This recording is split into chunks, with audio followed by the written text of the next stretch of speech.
This week on Nation's Business, we take you on a media tour to the province of Lomaiviti to highlight how government development projects are bringing about improvements to the lives of communities. Welcome to Lomaiviti, in the midst of Fiji.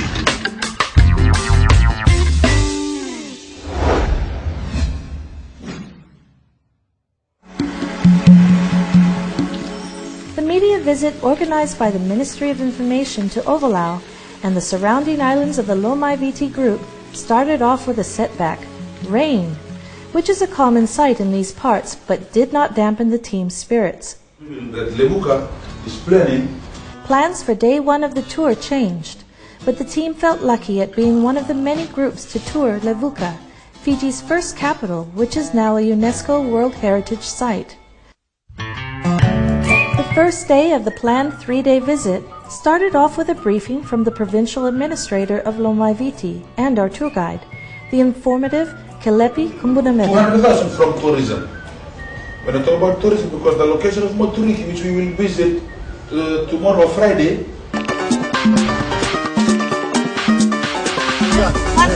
Isa Levuka, Isa Lamai.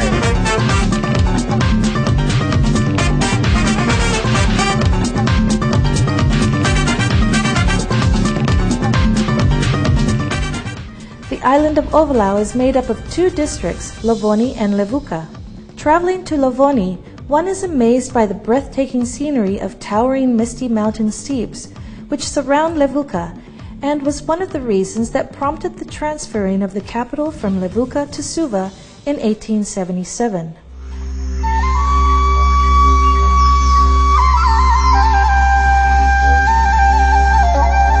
At Lovoni, we meet up with Josefa Langi-Langi, a former carrier driver who is now making a living farming Yangona. Josefa was assisted through the Ministry of Agriculture's Rural and Outer Island program. This is their own land. It's their Matangal land, they own this land, and they come and develop for their income generating program. This is their farmhouse. They build their own farmhouse, and the government only system on fertilizer and some of the chemicals and some of the farm implements. This system in try to boost up their production. Sasaran doon kain din review ni satu sari tungay nunggu walo sari itu nila. Inabia ruake na bula una dabuta chiku na nunggu angwana baka mundung gimbang kita chiku baya mungeli ni tukin nambang ngu sim tama jeng ni. Lomani baka baya lomani rona bula au ni kuteke ni rona mbele angwana. Rona mbele angwana ina chiku na rosang bulu cinkawalu kina rosang bulu rona mbele angwana liab.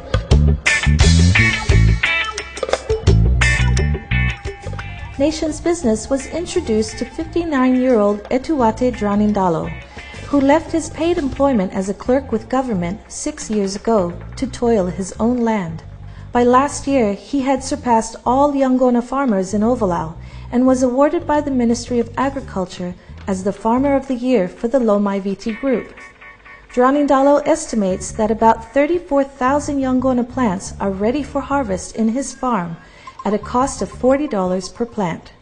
He has about 4 children, 1 in New Zealand, 2 in Suva, and one of the youngest one is his son, who is assisting in farming. Those three kids are gaining a bachelor in the University of South Pacific, and he was paid from the farm, and one of his kids is now going into postgrad, which is paid from Equate's income from the farm. That is the minimum of his sale for 1 month, and his labor cost for 1 month comes around to $800, sometimes $1,200 for 1 month. That is a labor cost. The self-made millionaire turned farmer encourages other villagers to work their land. He says his secret to success is time management, discipline, and proper planning.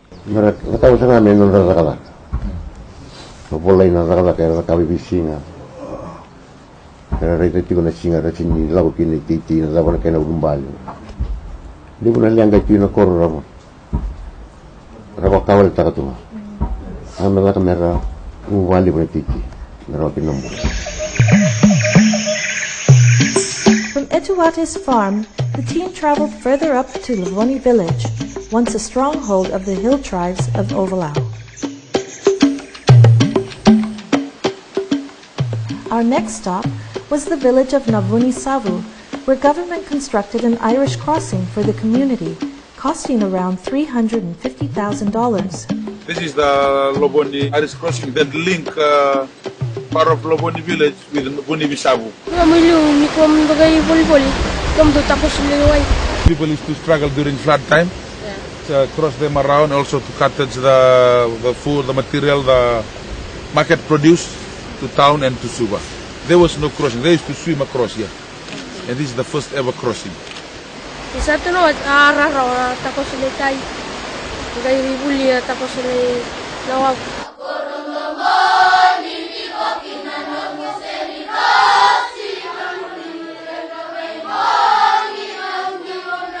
From there, the team headed to Beretta District School, where $25,000 was set aside by government towards the renovation of its school block and teachers' quarters.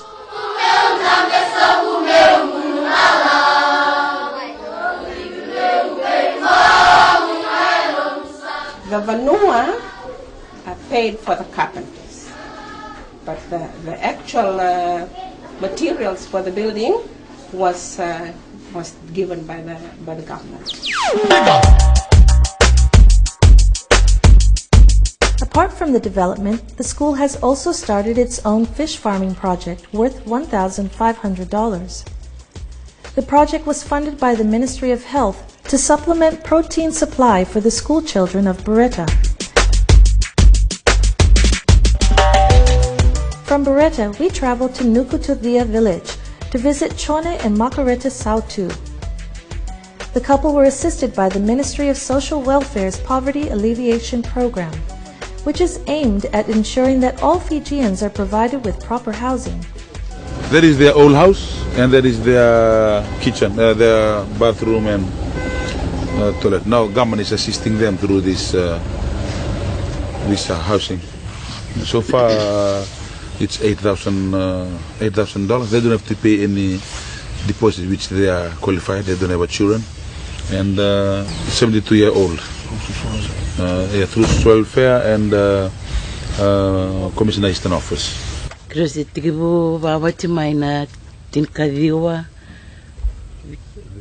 viturua. Kirosini valvieni me adova mainikua kirosange mitungo endo ni rovali vinaka sabaka tiko ni rovali bo ni rovali sili plus na kaya kirowasini tandra ni nayado au babina vinaka taka na matenitu There's so many criteria that are qualified, be poor or even single mothers who have different father, plenty children, and there's no other way that anybody can help them. We also assist, but they need to be qualified. From Nukutovia, we traveled to the newly constructed Wine Draw Bridge at Ngavu River. The bridge provides a major link to Levuka town and was built after a request from the Loboni District Council to the Commissioner's office, since the old one became prone to flooding. This is the last project before the transfer to the Fiji Road Authority. Okay. This one. That's why it's maintained by Ministry of Works. Last for the day, we visited the newly constructed road that leads to Navombo village. Villagers of Navombo used to walk on muddy tracks to their village, but today the new gravel road is making life easier for the villagers, who were assisted through the Non-Cane Access Road project, which comes under the Commissioner Eastern's office. This is the first road. Before there was no road here. Okay. Yeah, and then this government built this road just last year. It's 5 o'clock in the afternoon, but here in Ovalau, the dark, cloudy weather is telling the team to call it a day. It's day 2 of the media tour, and the weather has finally cleared. Beyond the horizon lies Wakaya, on the eastern side of Ovalau. The change in weather has brought about high spirits, as this provides an opportunity to travel out to sea. But first, we visit the fish processing plant, PAFCO, the pride of Ovalau, which will be marking its 50th anniversary.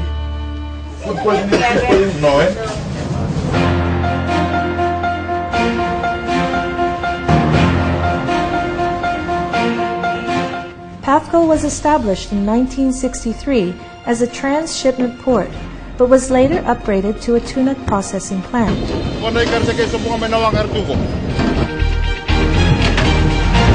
Today, the company exports 95% of its produce offshore, with the rest sold locally. More than 99% of the company is owned by government and is currently employing 882 people, making it the largest employer in the Lomaiviti group. Each year, the company pays out approximately $4 million in wages to a workforce that is made up of 70% of women from Ovalau. There was thought, it was staged to relocate PAFCO to Sabsabu or to Lotong. That would mean the removal of $4 million from the local economy. But we are still here because of the government's commitment to the island and to the province.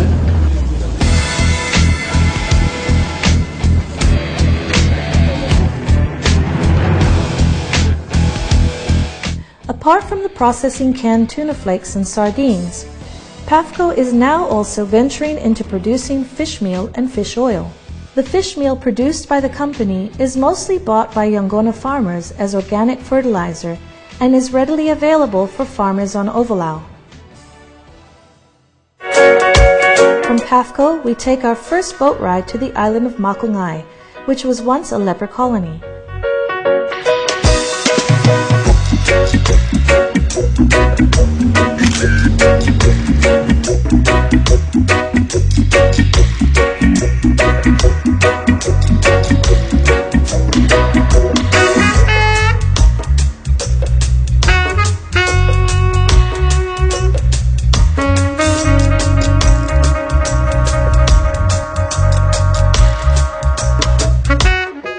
Welcome to Makungai, Fiji, in the midst of Fiji.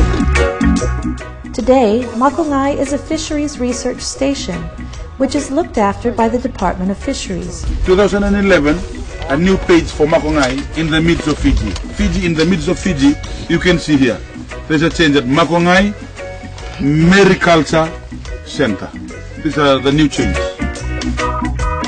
Apart from the giant clam hatchery, which sees the rearing and reseeding of 6 different species, Mr. Lavetta and his 5 fisheries officers also tag and release turtles, transplant coral, and sea sponges on a small scale.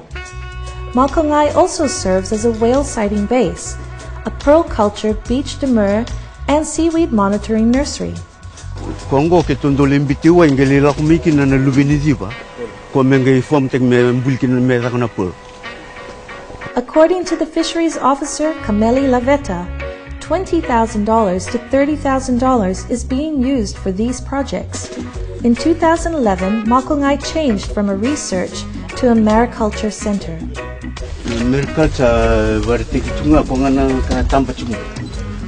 Sa join together na vi na kweli usendo ngarabian tungo ngosa ngarabki ngarabi ke ngabanduki.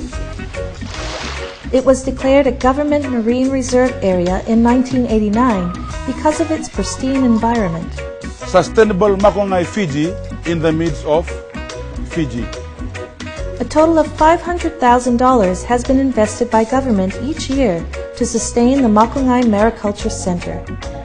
Lomaiviti Fisheries Extension Officer Tomasi Peckham says the main focus is the Reef Enrichment Initiative program. Community request. Unong na kere ni basua na tilasi na tindong ira program bango na kere basu limilis na bitakaw sa zuru mo na program na sana Lomaiviti sa chigo na nito ililiw na turang PA o ko la ko may buwan na bola kere bina bi korkor sa ngay mbi mo biaw ni ber ngay bitani ber na nito project manager ni Reef Initiative program o ko sana kay banjo tanga may bina maninja nene no Makungai.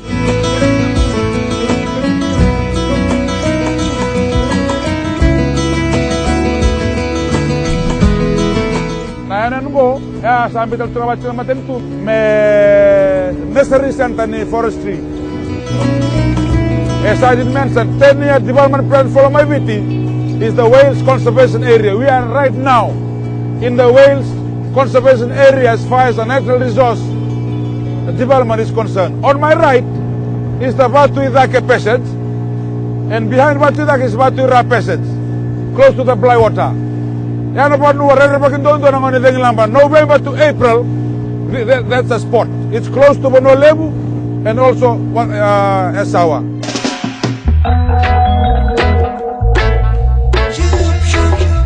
Up next, we visit the island of Yanudha, which is a 10-minute boat ride from Ovalau. The team left at the break of dawn to the island, which has only one village. Like many coastal villages, sea level rise has been a challenge to live with, so much so that the government has assisted the people of Yanudha village with the construction of a seawall through its 1/3 to 2/3 village scheme, where the villages provided the labor and government assisted in the provision of building materials such as cement. The team also visited Yanudha's water source, where plans have been in the pipeline to find an alternative source since seawater is affecting the groundwater supply. We are assisting in the improvement of this tombu, and part of the Tikina Council program is to supply them with a water tank. In the island, they didn't know that Yanudha has no hill, so they survive on whatever is left over from the rain, and this is where they have their bath. From Yanudha, we journey to our last island of the tour, the island of Moturiki, which is home to 900 people and consists of 10 villages. You can notice that on my right is Moturiki District School, and on my left is another island, very, very far. During the high tide, the students have to travel from Yanudha right up to Moturiki District School. Even on low tide, they still have to walk, as you can see now. These are some of the challenges that we're facing, but we thank the government of the day for trying to solve in some of the challenges that is facing by the people of Moturiki. One of it in trying to promote the boarding school in the primary school. Now we are approaching Naidambe. At Naidambe, we were shown the Women's Sewing Project that is being run by the Ministry of Women in trying to empower rural mothers in providing for their families.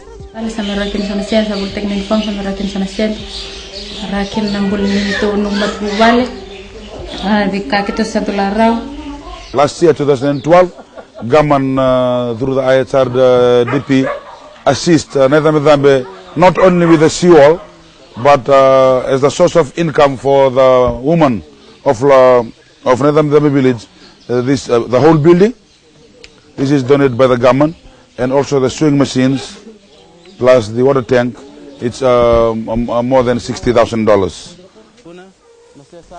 Nation's Business was taken to Moturiki District School, where students showcased their tsunami preparedness drill, which is a program run by the Ministry of Education for all coastal schools around Fiji.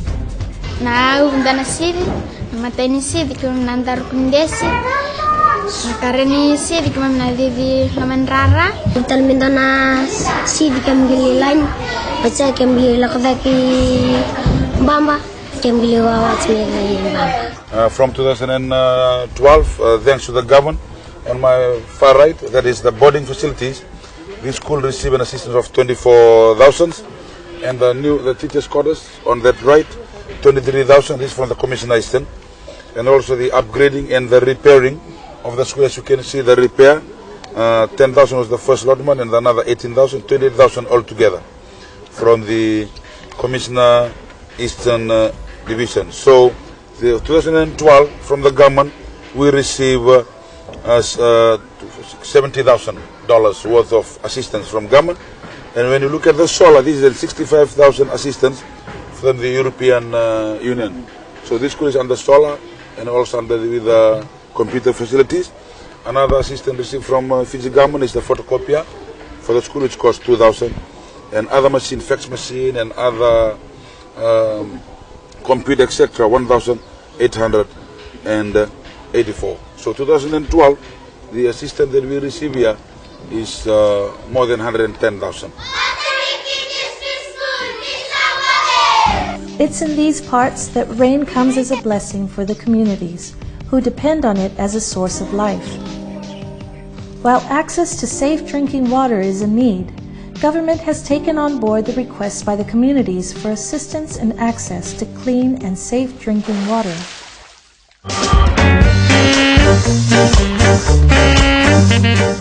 With the tour over, the media team were hosted to dinner by the provincial administrator, Kelepi Kumbuna Meva. It's been an interesting and informative 3-day media tour, where journalists were given first-hand experience on how people in the Maritime Province live their lives, and how the assistance by government helps them meet their daily needs. It was an eye-opener and a great initiative, I might say, because looking at the plight of the villages was heartbreaking, and you have a responsibility to report on it with an objectivity and impartiality. So yes, the Lomaiviti province tour was very good. I managed to get a lot of human interest stories and interesting, just to see how the people live their daily lives and the struggles that they go through. It's amazing, the resilience of the people here. They're just unique in their own way, and the heritage site is something that we should be all proud of as Fijians. I think this one is more reality check for us. It's touching onto the grassroots people, looking at the developments in the ground itself and visiting islands, then getting the real feeling of what is happening in the ground. And Big Vinawali should go to the Ministry of Information for providing media outlets with this experience, going to where farmers who have had a taste of success to tell stories back to other farmers who would also like to follow their footsteps, and visiting heritage sites here in the old capital, Levuka. Before you come, you do not visit places that you always heard about, but now you know more, and a lot has been said since Levuka been now under the National Heritage Site, and most of this site are well known in the history of Fiji.